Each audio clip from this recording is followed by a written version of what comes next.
one at Pearl Harbor thought they were about to die. The morning air was soft, warm, almost peaceful.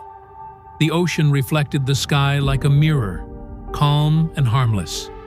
Men laughed, men stretched, men complained about duty.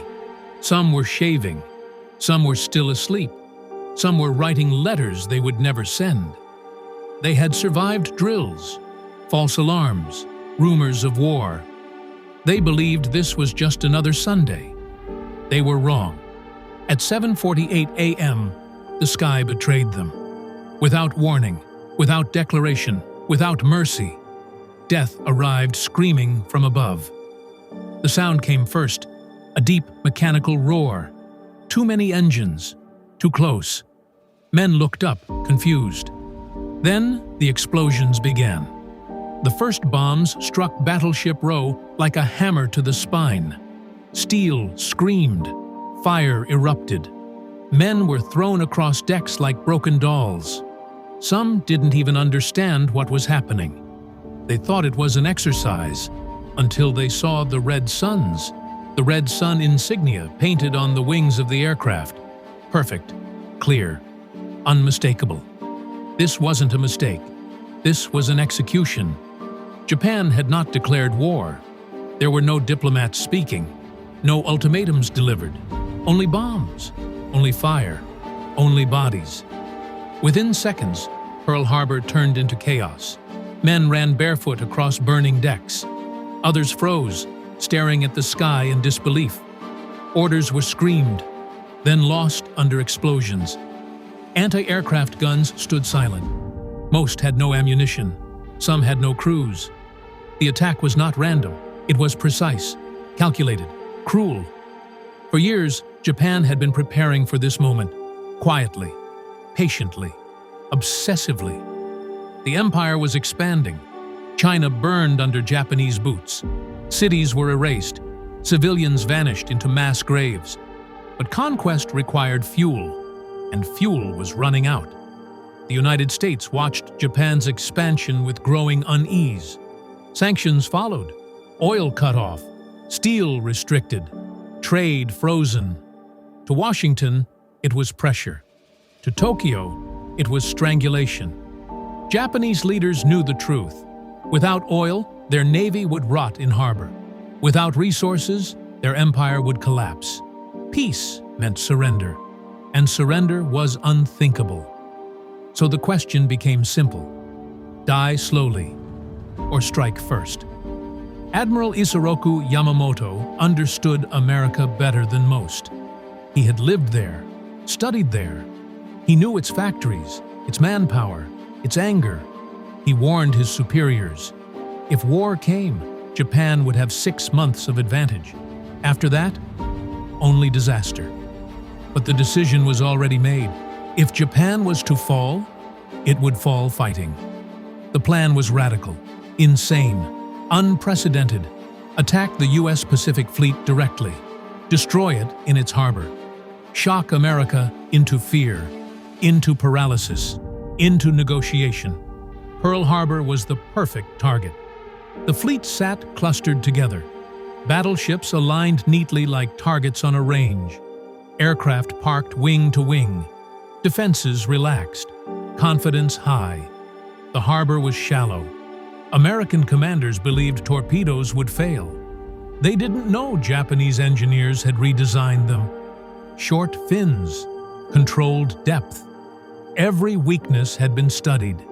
Every assumption exploited. 6 aircraft carriers left Japan in November 1941. Over 400 aircraft.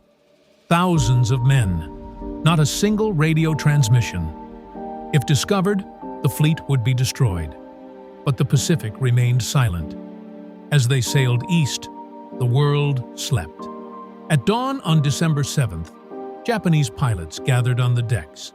Some prayed, some smoked, some stared at the horizon in silence.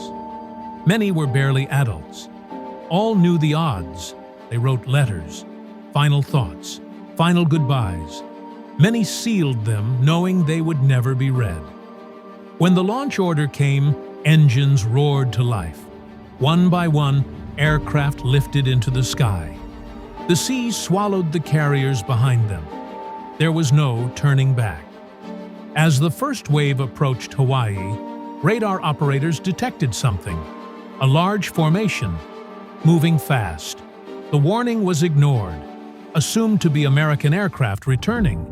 Complacency had already done its damage. Then the bombs fell. Torpedoes slammed into battleships with bone-shattering force. Water erupted like geysers. Steel peeled open. Men were crushed between bulkheads. The USS Arizona was struck by a single bomb. One, it penetrated deep into the forward magazine. The explosion was catastrophic. The ship lifted out of the water, then collapsed inward. A fireball engulfed the deck. Over 1,000 men died instantly, vaporized, burned, crushed. There were no screams, only silence, followed by smoke. Oil poured into the harbor, black, thick, burning. Men jumped into the water to escape flames, only to find the water itself was on fire. Some burned alive, some drowned. Some were pulled under by sinking ships and never resurfaced. USS Oklahoma took multiple torpedo hits. It rolled slowly, deliberately. Men slid across decks into the sea. Others were trapped below. As the ship capsized, hundreds were sealed inside. Darkness, panic, screaming. They pounded on the hull, hands bleeding, voices cracking. For days, rescuers heard tapping. Some were saved, most suffocated in darkness. Aircraft on the ground were destroyed in minutes, perfectly aligned, perfectly helpless. Pilots ran toward their planes, only to watch them explode. The sky was full of smoke. The ground was full of bodies. Pearl Harbor was no longer a base. It was a graveyard. And this was only the beginning. The attack ended almost as suddenly as it began. The sky that had screamed with engines went quiet. Smoke rose slowly, drifting over the harbor like a funeral veil. What remained was not victory or defeat. It was aftermath.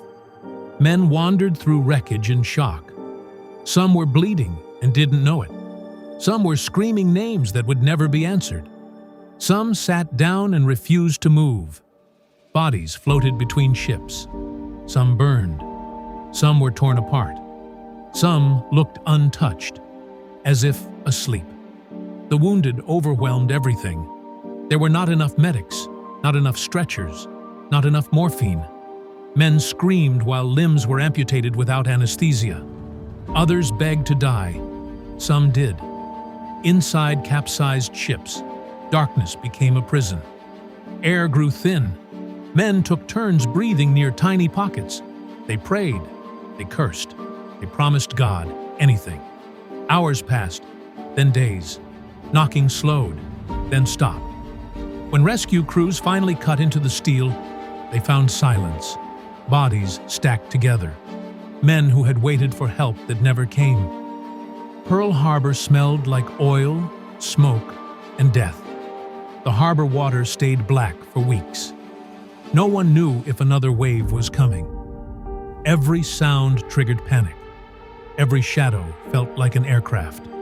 Men fired at nothing. Fear had replaced control. Commanders walked through the wreckage counting ships, counting bodies, counting failures. 8 battleships damaged, 4 sunk. Over 2,000 Americans dead, thousands more wounded. The Pacific Fleet shattered in a single morning. And yet, the worst wound wasn't physical. It was psychological. America had believed itself untouchable, protected by oceans, shielded by distance. Pearl Harbor destroyed that illusion forever.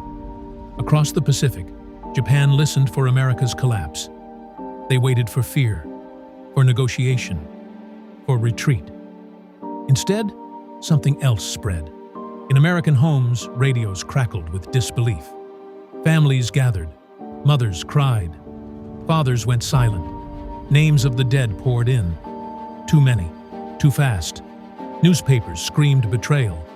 Photos of burning ships filled front pages. The word sneak attack burned itself into the national mind. Anger replaced shock, then hatred, then resolve. On December 8th, the president spoke. His voice calm, controlled, deadly.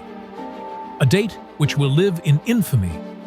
War was declared, and the world crossed a line it could never return from. Germany and Italy followed.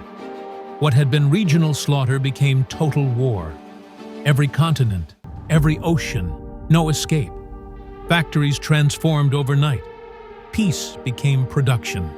Cars became tanks. Planes rolled off assembly lines without pause. America didn't just prepare for war, it obsessed over it. Millions enlisted. Teenagers lied about their age. Men left families behind without knowing if they'd return. Some wouldn't. Most wouldn't. The Pacific became a killing ground. Island after island turned into mass graves. Jungles rotted with corpses. Beaches ran red. Japan soon learned the cost of waking the giant. American carriers returned, then submarines, then bombers. Cities burned. Tokyo was turned into fire. Children suffocated in shelters. Families vanished under bombs. The war stopped caring who was guilty. Pearl Harbor had unleashed something unstoppable. A machine that fed on vengeance. And yet, even as America advanced, Pearl Harbor never faded. It haunted strategy. It haunted commanders. It haunted every decision. No one wanted to be surprised again. No one trusted silence again. Then came the final terror. A weapon born from desperation and genius. A sun made by man. Hiroshima disappeared in a flash.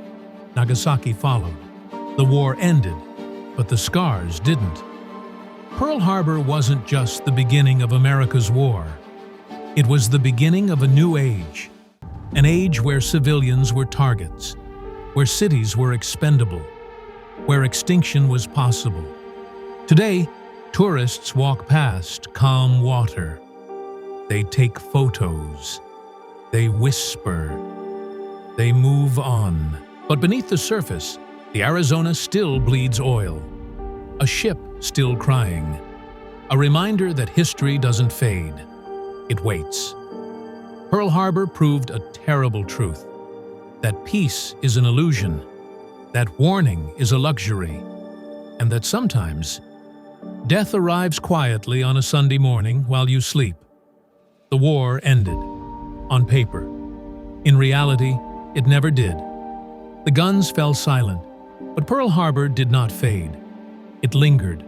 In nightmares, in guilt, in men who survived when others didn't.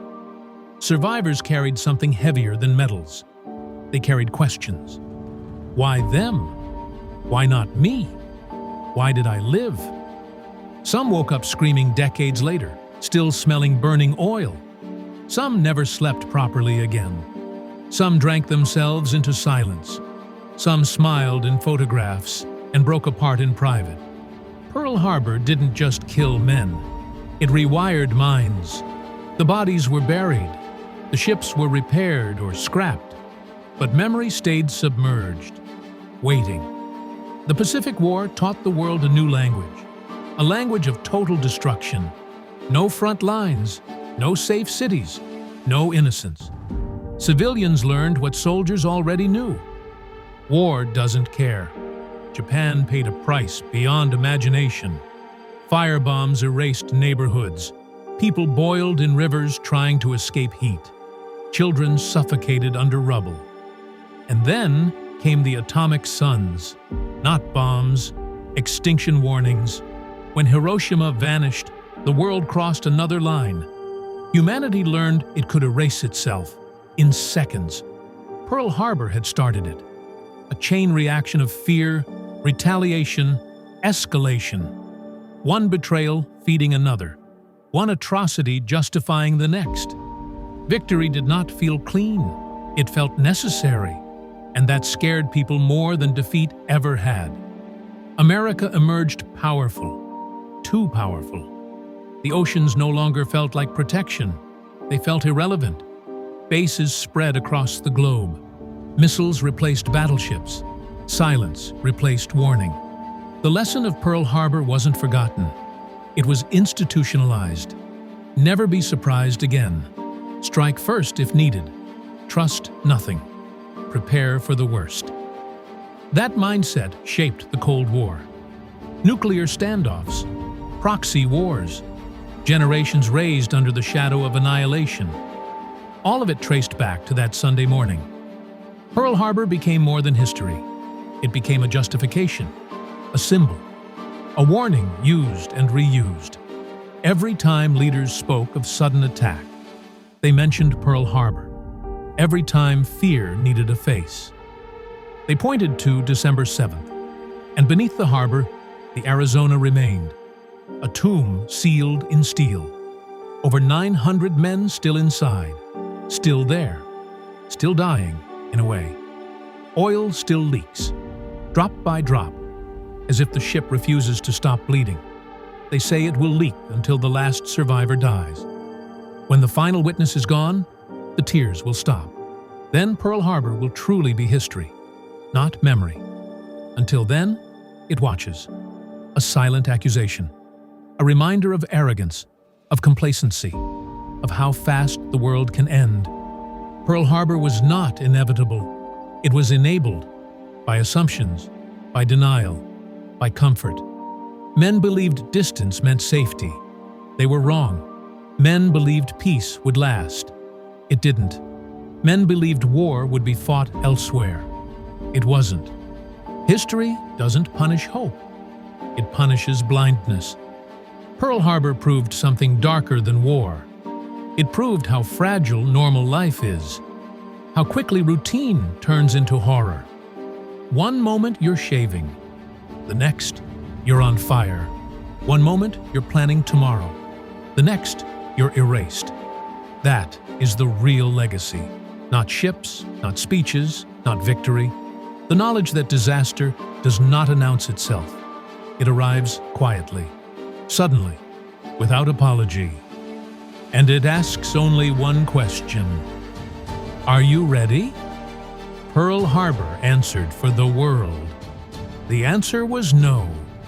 And if history teaches anything, it's that the question will be asked again.